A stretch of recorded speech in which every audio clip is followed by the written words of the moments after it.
માં યોજાયેલી news 9 global સમિટમાં ગુજરાતની અસીમિત છાપ જોવા મળી।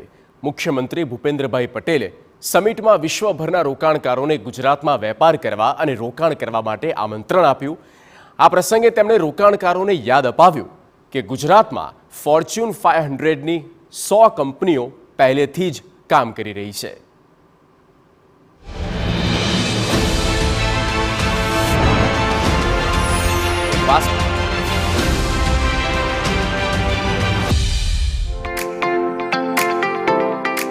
તાજેતરમાં દેશના નંબર 1 ન્યૂઝ નેટવર્ક TV9એ જર્મનીમાં ન્યૂઝ 9 ગ્લોબલ સમિટનું આયોજન કર્યું। ગુજરાતના મુખ્યમંત્રી ભૂપેન્દ્રભાઈ પટેલે પણ આ સમિટને સંબોધન કર્યું। સીએમ ભૂપેન્દ્રભાઈ પટેલે જર્મન કંપનીઓને ગુજરાતમાં રોકાણ કરવા અપીલ કરી। સાથે જ તેમણે રાજ્ય સરકારની ઇન્વેસ્ટમેન્ટ ફ્રેન્ડલી ઇકોસિસ્ટમ વિશે વિગતવાર માહિતી આપી। प्रधानमंत्री जी के मार्गदर्शन में आज विश्व के कई देशों की तरह जर्मन भी गुजरात के साथ अनेक क्षेत्रों में जुड़ा हुआ है। अहमदाबाद में Indo German tool room skill development और टेक्नोलॉजी ट्रांसफर के लिए दोनों देशों के संकलन का बेस्ट एग्जाम्पल है।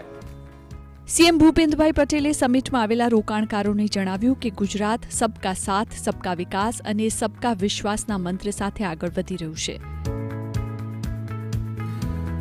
તેમજ વડાપ્રધાન મોદીના વિકસિત ભારતના સંકલ્પને સાકાર કરવામાં ગુજરાત તેની ભૂમિકા ભજવી રહ્યું છે। प्रधानमंत्री श्री नरेंद्र भाई मोदी ने गुजरात को ट्रेड, कॉमर्स एंड इंडस्ट्रीज के ग्लोबल मंच पर लीडर बनाने के ध्येय से 2003 से वाइब्रेंट गुजरात ग्लोबल समिट शुरू की। गुजरात आज global destination for investment and FDI में अग्रिम राज्य है। 3 દિવસ ચાલેલા ન્યૂઝ 9 ગ્લોબલ સમિટમાં દેશ અને દુનિયાના ઘણા મોટા રાજકારણીઓ અને કોર્પોરેટ દિગ્ગજોએ ભાગ લીધો।